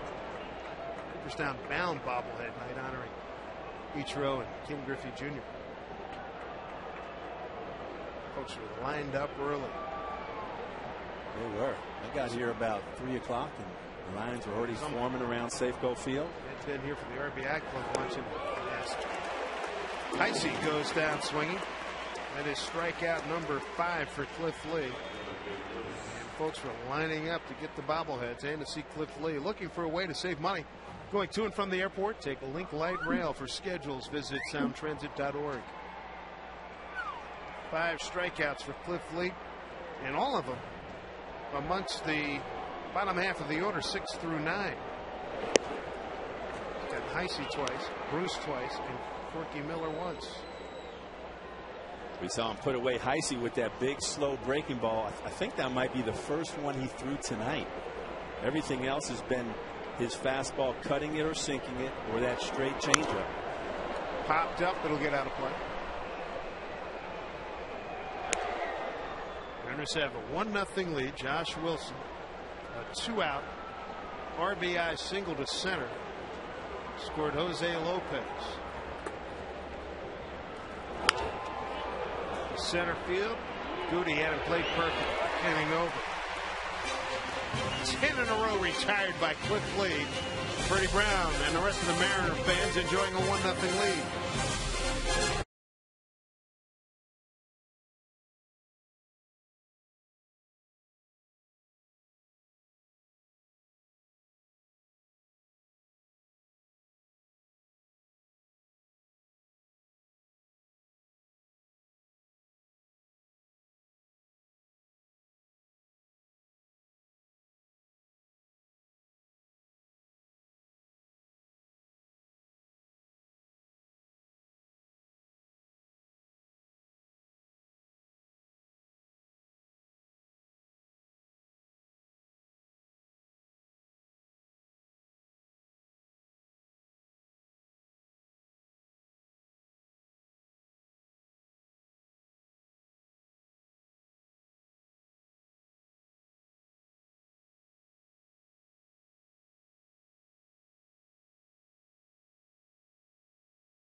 Patrols are on every week. Drive hammered, get nailed. Dave Sims, Dave Valley with you. Mike Flowers with a couple of nights off. 1-0 Mariners. Josh Wilson coming up big for the Mariners in the 6th inning. With a big base hit. See if they can add on to it. Here's Rob Johnson to lead it off. It's Daniel Ray Herrera. Special hello to Bob Fields in Boise, Idaho. Big Mariner fans. His daughter Peggy Fields Goldstein in New York City sends her best. A lot of Mariner fans over there in Boise. You're here. Strike call to Rob Johnson, who's walked and tapped back to the pitcher. Mariners tonight 1 for 6 runners in scoring position. Cincinnati 0 for 2.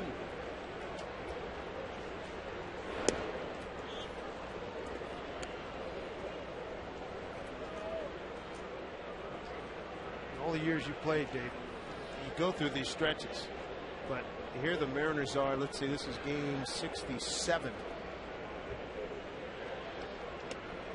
That's a call. That's a strike. As he committed, Rob Johnson. You ever seen a team from game 1 to game 67 in a malaise, not hitting the way the Mariners are not hitting? I mean, they're near the bottom in most every offensive category. Yeah, I think there are times when a team as a whole can get in a funk, and you look to that one guy. Nice play by Votto, getting off the bag and coming back and making the tag. Oftentimes it takes 1 or 2 guys to come up with those big hits. Something like we just saw Josh Wilson get that base hit back up the middle when the team hasn't been hitting. Yep. With runners in scoring position, for Josh Wilson to step up and give Cliff Lee a run, which he certainly needed tonight. Great pitching duel between him and Johnny Cueto, but it takes those big hits, those timely hits, that kind of snap things back into the proper place. As we move forward, the Mariners could use a whole bunch of them. Dropped down by Saunders, foul ball. Saunders 0 for 2. He's fouled out to the third baseman and grounded out to second.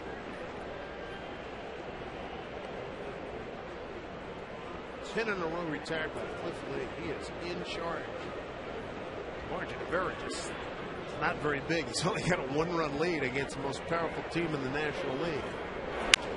And I think that just gives you an idea of how dominating Cliff Lee can be. In steps the top offensive ball club in the National League, and this man right here is just doing surgery on him, just painting, working his art, making sure he's executing all of his pitches, working ahead. And the Cincinnati Reds have been very quiet tonight. Scott Rated telecast is presented by authority of the Seattle Mariners. It may not be reproduced or retransmitted in any form. And the accounts and descriptions of this game may not be disseminated without the express written consent of the Seattle Mariners. Top of the order, Ichiro hasn't gotten the ball out of the infield. 0 for 3. Ground out to second, short, and third.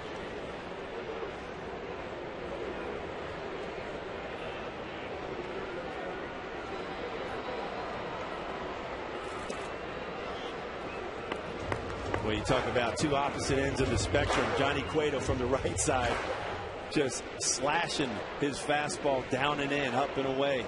And then in comes Herrera, throwing 65 miles an hour, breaking balls, that 175, slinging it from the left side. I don't know if you can have two more opposites than that. It's pretty remarkable. Ichiro coming off an 11 for 42 road trip. Worked a 3-1 count.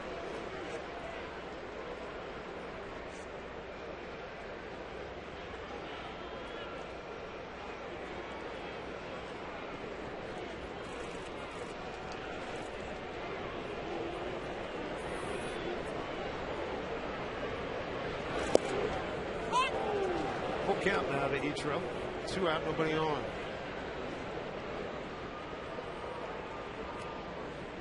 With the job Cliff Lee has done tonight, you would still love to see the Mariners give him another insurance run. Slowly on the ground, Votto takes it himself, and Herrera does his job here in the 7th. A 1-2-3-7. Cliff Lee bolts out to the mound, and the catcher better be right behind him. Rob Johnson's coming. It's a 1-0 Mariner lead.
check out the crowd in the Budweiser first inning and see who's having a great time at the ballpark.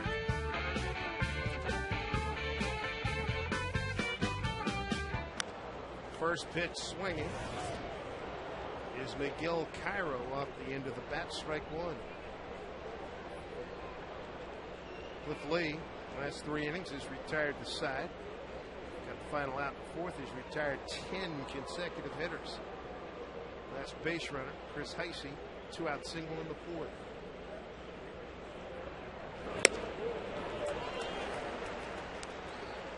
Starting last inning, Cliff Lee's starting to throw a few more off-speed pitches. He's mixed in that curveball. That last pitch right there was a changeup. Cairo 0-2. Cliff Lee, he's out to the mound so fast the other pitcher hasn't even got to the third baseline yet. He's on a mission. Yes, sir. I can't remember ever seeing it before. Then you weren't Ray Herrera. Now, granted, he had gone over to first because of the ground ball by Ichiro down at first base, but nonetheless. I think that's just part of his game plan, of his professionalism. He's got a routine and he sticks with it. He continues to abuse the bottom of this order now. For the first time, he's got Cairo with 6 strikeouts. And you're right, Val. He's something special. 1 out here in the 8th. Hey, fans, make sure you check out Classic Weekend at Pier 66 now through Sunday. Yachts, cars, hydroplanes, and classic tunes. What more can you ask for? Visit downtownseattle.com to plan your summer in the city. Hot time, summer in the city. Back of my neck getting dirt and gritty. There you go. I remember that one. Love and Spoonful. Is this Sal Fasano's? I thought that was Guns N' Roses. Yeah. Is this Sal Fasano's other brother? It's amazing how much Corky Miller looks like the veteran journeyman. Sal Fasano. Fly ball center field for Gutierrez. 2 outs.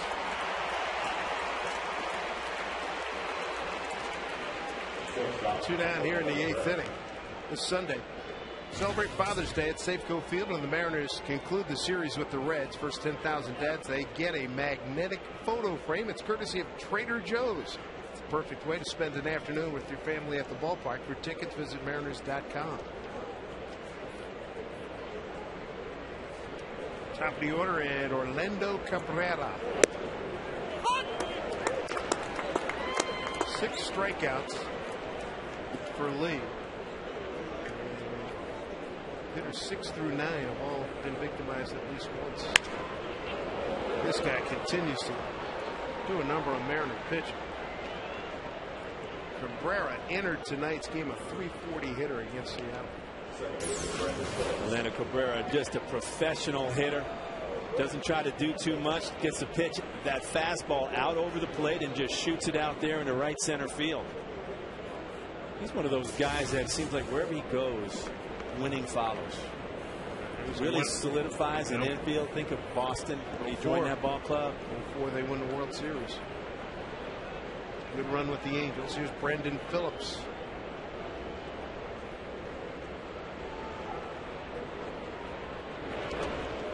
That gets away. Rob Johnson chases it down. Cabrera takes a look. He'll hold it second. It's a wild pitch. And for the Mariners, that's their 30th wild pitch this season. Now remember, this is one of the first times he's thrown from the stretch in a while. And if we could take a look at the shot that we had, Orlando Cabrera kind of faked that he was going to steal right before Cliff Lee took off for home plate. May have been just enough to create that wild pitch right there. It's 1-0 to Phillips. Runner in scoring position now for the Reds. Bouncing ball down to Josh Wilson. And inning over for the Cincinnati Reds. A mini hiccup there for Cliff Lee with a base hit wild pitch. Unscathed, 1-0 Mariners.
the veteran left-hander, now 40 years young, Arthur Rhodes, who did 2 tours of duty here with the Mariners. Give you an idea of what kind of season he's having. Check out these numbers. ERA 0.31. He's appeared in 31 ball games already. 2-1 record. And the opponents, look at that, a measly 149. Dusty Baker said he should make the All-Star team, and his numbers speak volumes. Sean Figgins, Milton Bradley, Jose Lopez here in the 8th. 1-0 Mariners on a 6th inning Josh Wilson RBI single. Arthur Rhodes out of Waco, Texas.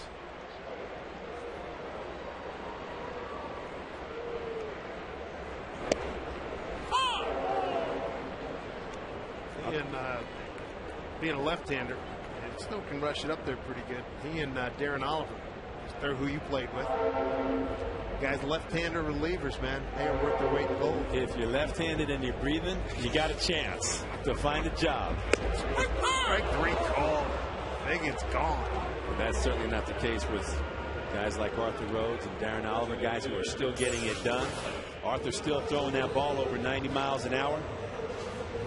Just paints it on that outside part of the plate. No, Sean looks like he's not real happy with that pitch.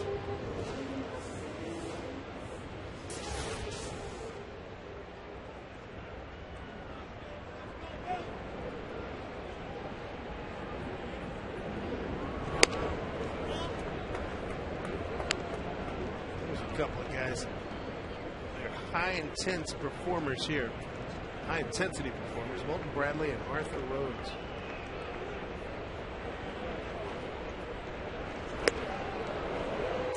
Bradley tonight struck out twice, fly to center. Arthur Rhodes' career began in 1988 back in Bluefield, West Virginia. 1988. He's been pitching that long. Missed all of 07. We saw him for 36 games at the Mariners in 08. And he is just dealing. Really trying to stay tight in on Milton Bradley.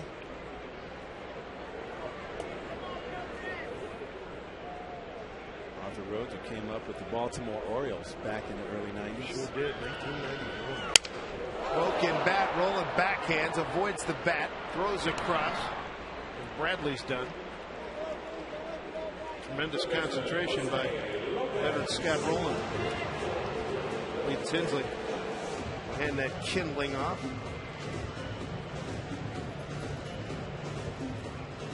Scott Rowland, this ball looks like it's hit right on the screws, but the bat and the ball are both flying out there. No, it actually kicks to the left, going right directly at Scott Rowland. Jose Lopez, 2 out, 6th inning, got hit by a pitch. And scored on the Josh Wilson single. After moving up to second on a Gutierrez base hit. Only scored tonight. What a tremendous slide, avoiding the tag of Miller at home plate.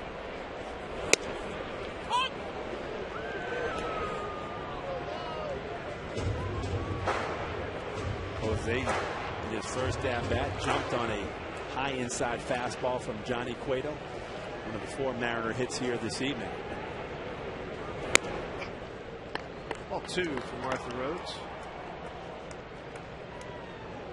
Arthur off Tommy John surgery. Missed the entire 07 season.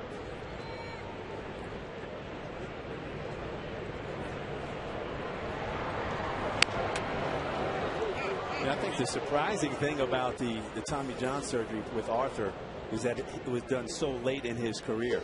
If you take a look at the Jack in the Box in-game box score for your Seattle Mariners.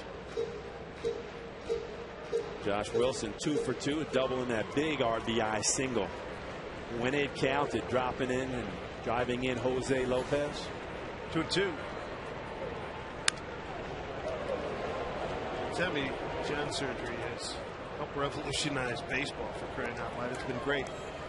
And oftentimes you see it for the younger players. You know, the young guys that are coming out of high school or college that aren't used to the professional every 5 days, and it kind of wears down.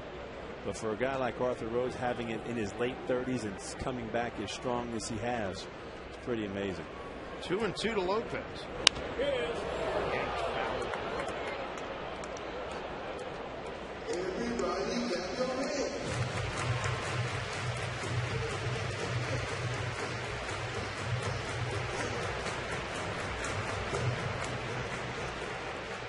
Trainer coming out to look at Arthur Rhodes, and Arthur's saying, "Hey, get out of here."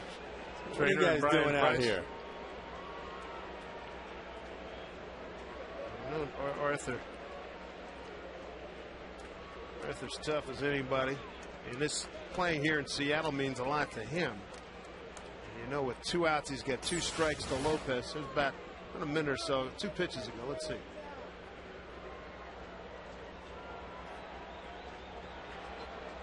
Yeah, it looked like something. I don't know. He's kind of moving that ankle or maybe a groin, trying to stretch it out a little bit on that. It looked like the left leg. Might have been something that was tweaked on that one pitch. 2 balls, 2 strikes to Jose Lopez. 2 outs, nobody on. Like he's gutting it out because I don't think he's at 100%. It's Paul Lassard, the trainer that went out there with Brian Price. Well, he's been an integral part of their bullpen, getting to Coco Cordero, who is their closer. 2-2.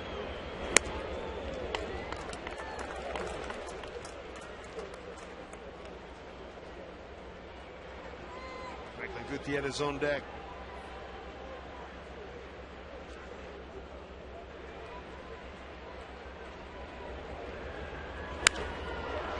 High fly ball, left field. Left fielder Gomes can't find it. Now he does, and it drops in. He was playing deep, and he lost it in the gloaming here in Seattle. So the Mariners, 2 outs in the 8th, get a lost in the lights double from Jose Lopez, his second 2-bagger tonight. He's 2 for 3. This is the toughest time of the evening. You've got twilighted. That ball just disappears. You can see Gomes. But at that point, if you're out there and you can't find the ball, you've got to be yelling for help from your center fielder, from your shortstop. But you can tell he's looking up in that twilight, and that ball has a tendency to disappear when it gets up there. Sunset at 9:10. 9:17 right now. Here's Goody. The Mariners 1 for 6 runners in scoring position. Here's another opportunity. Strike 1. And the Mariners scored their first run on a hit by pitch from Johnny Cueto. They took advantage of that with 2 out. Here again, 2 outs in the bottom of the 8th, looking to take an opportunity that was given to him to add an insurance run for Cliff Lee. On strike to Gutierrez.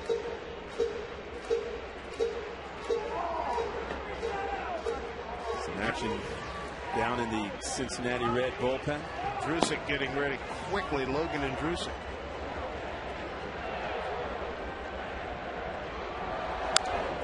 Popped up. And it gets out of play.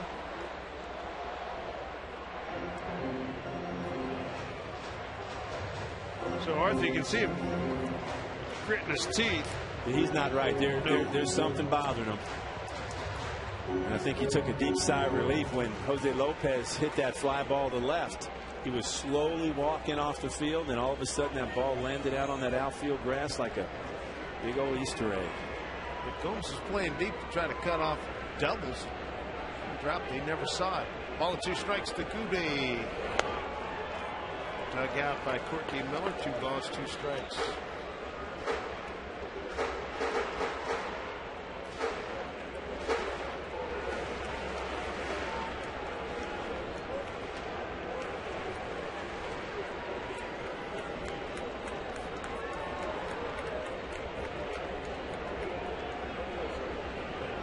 Two and 2, runner at second.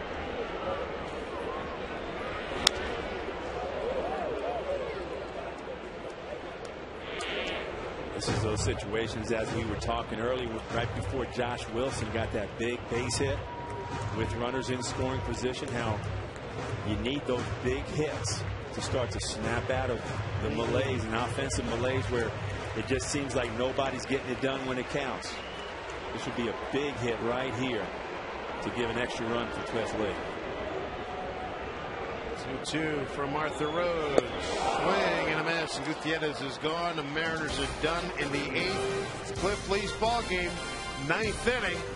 Here he comes. 1-0 lead.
Josh Wilson coming up big, back through the middle.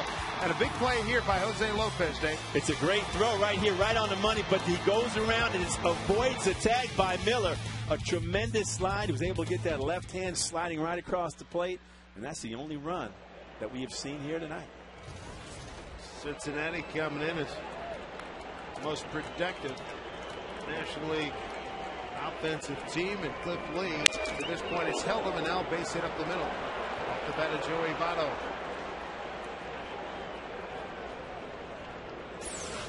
Here's a look at this tremendous slide by Jose Lopez. Miller tries to catch it and do the little sweep tag, but Jose avoided it, got it far enough outside that he was able to still touch home and not allow Miller to get to him. Great job by Jose Lopez. 6th hit by Cincinnati. Here's Scott Rowland. He's got one of them. He's 1 for 3. Strike one, just in case the DA, David Archman, is up and readying. And for Cliff Lee, Scott Rowland, this is his nemesis. This is the one guy in his lineup that over the course of his career, he's had a lot of success. Big at bat right here with Scott Rowland at the dish.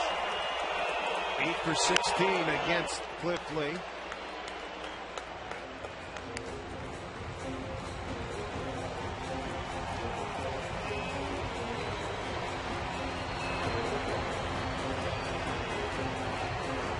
Cliff Lee 3-2, a 5.77 ERA against the Reds in 7 previous starts.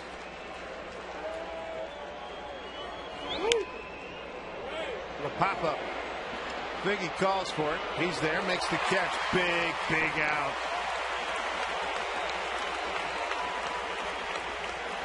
Nice play by Sean Figgins, going out there to shallow center field. But this pitch just ties up the hands of Scott Rowland. You could see how he just got all tied up and jammed on this cutter on the inside part of the plate. Great location, as we've seen all night from Cliff Lee.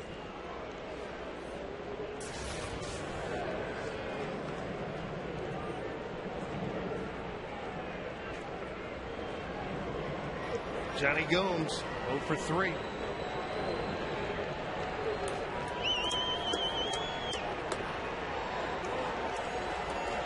This is where you really earn it. Cliff Lee facing the heart of the order. Off the end of the bat, Kochman, they get one. They get the lead runner for the second out.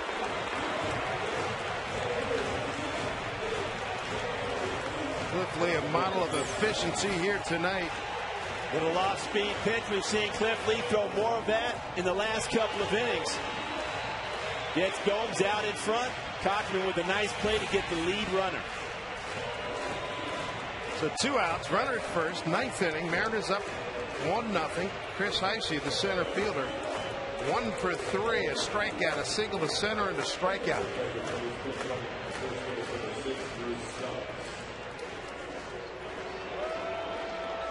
So Drew Stubbs, he's going to pinch run now for Johnny Gomes.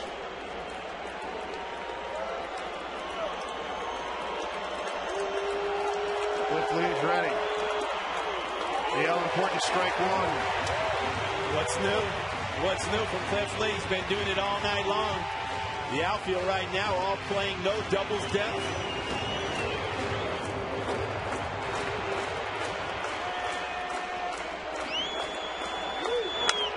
Strike 2. Cliff Lee throwing a beauty here at Safeco Field, and he's a strike away from victory. He's got a 1-1 record here, home a 3.68 ERA. The Mariners in another 1-run ball game. Coming up a 2-1 win at St. Louis. The pitch inside, ball home.